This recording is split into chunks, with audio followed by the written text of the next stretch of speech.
Hi everyone, so for this video, I'm going to be reviewing the classwork for Tuesday, April 7th. So a while back, only a second assignment I gave, and I want to give people a chance to go back and do that work if they haven't yet. So what I want you to do for this assignment is first, you're going to watch these two YouTube videos and take some pretty detailed notes. This will help you with the classwork. So make sure you take some notes. Once you're done, you take a picture of those notes, you send them to me. For this one, these videos are more visual. I only want you to really write like a sentence for each, but it's just it's pretty quick. So just you can skip around a little bit, but just get the idea. That'll help you visualize what the Pythagorean Theorem is in more of like a, I don't know, hands-on sense.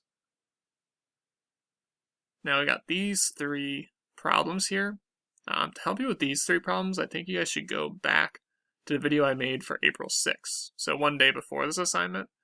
And I think that'll help you do these three problems because it's exactly the same setup. So what I'm actually doing is I'm going to do this last problem down here. You got to watch a video, but basically the process is the same as in this video, but I'm going to work through it just so you guys see it a little bit because the people that have done it so far, I feel like people have been struggling with this problem. So the instructions are watch this video and then complete the problem. Remember to find the area of the triangle, you multiply the base and the height and divide by 2. So in the following triangle, find x, which is this, and then find the area. So all I'm going to do is, remember we got to find the area, and we got to find what x is. So I'm just going to grab a screenshot of this triangle by itself. Okay, cool.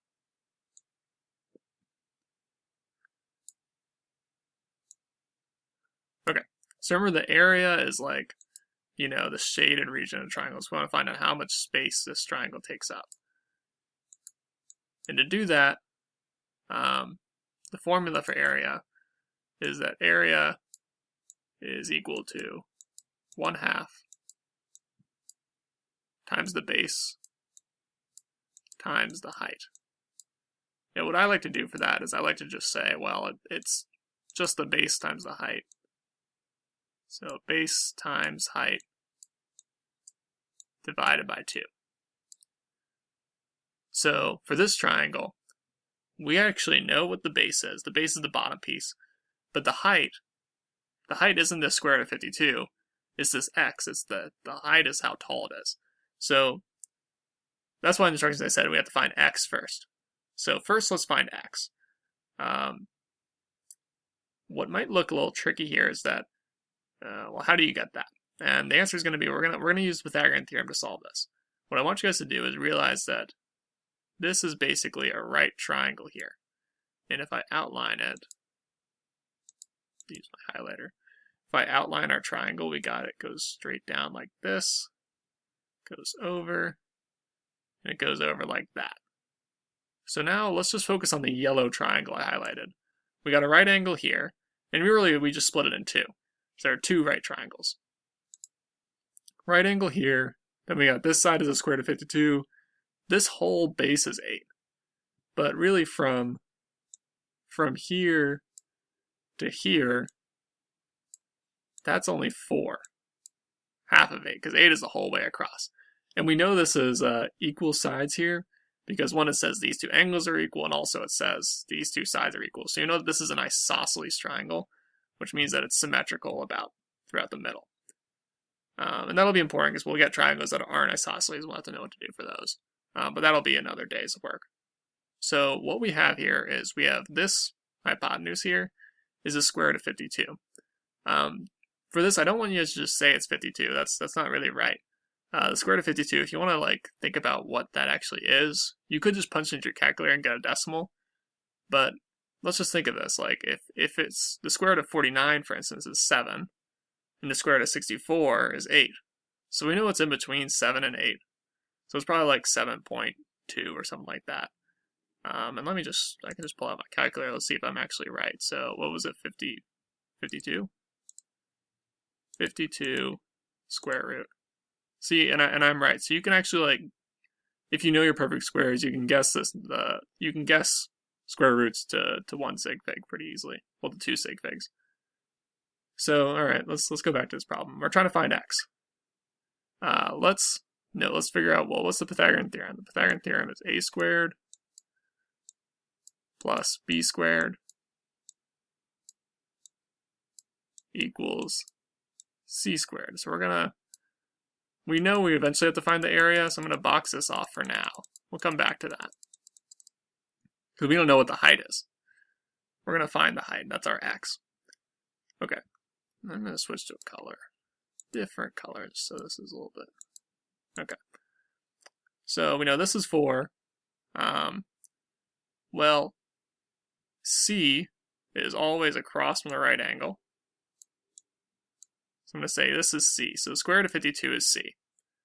Then A and B is just the other legs. So C is the longest side. You can tell this side is longer than this side or this side. So I'm just going to call this A. I'm going to call this B. And we could have switched that. It doesn't really matter. I could have called this B, could have called this A. But C always has to be the hypotenuse. It has to be the longest side. Okay, so A is x. So I'm just going to plug in an x there. And I'm doing it a little bit differently than I would sometimes, but the process is the same. I could leave this as A and just, plug it in at the end. So x is A, so I'm saying x squared plus b is 4 plus 4 squared is equal to c squared. So the square root of 52 squared.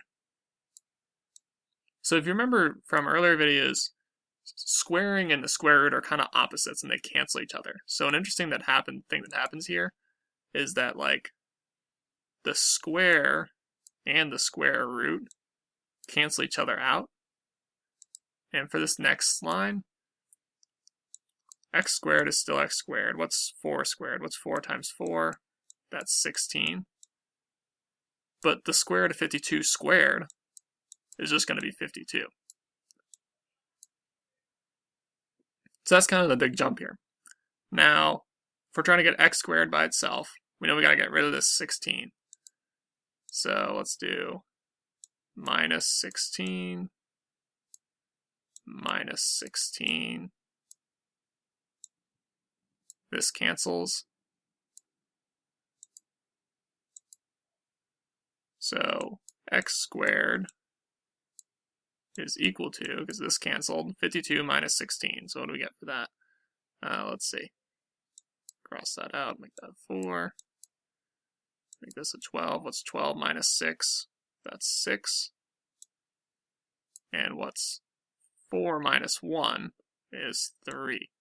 So we got 36 here. So x squared is 36. What's our next step? We know we have to take this, because it's x squared, how do we get rid of the square? We got to take the square root. So square root of both sides. Square root of this side. Okay. So square root of x squared will just be x. Then this equals, what's the square root of 36? What times what gives you 36? And that's actually just 6. Okay. So now we've found out what x is. So x equals 6. So that's one of the things I asked you for. So box that in. That's part of our answer. Now we want to find the actual area of this triangle. So now x is 6. I'm going to kind of erase a little bit because now that we have the height, we can kind of start thinking about area. So I'm going to erase a lot of this. I'm going to erase everything we got over here. And I'm going to erase a lot of this stuff. All right. I'll leave that x equals 6 there, so we can use it later. All right. So now now that we have what x is, we can kind of rethink this. Okay, good. So, of the whole triangle, we're trying to find the area of the entire triangle, the base is 8. The height is x, which we said was 6. We don't really need this square root of 52 anymore. It's not really relevant anymore because we have the base, we have the height. So our area, I'm going to use this formula. Base times height divided by 2 is the same thing as this. It's equal to the base, which is 8, times the height, which is 6, divided by 2. Alright, what's 8 times 6? And that's 48. Divided by 2 was 48 divided by 2. And that is 24. So if they didn't give us any units here, so we can just leave it as 24. So the area is 24 here. So we can actually say, let's just write down A equals 24. I'm going to highlight that as our answer. So this work will help us with the assignment on Thursday. I asked you to find area, and I think it's a common way to find areas to use Pythagorean Theorem, because oftentimes this height isn't given.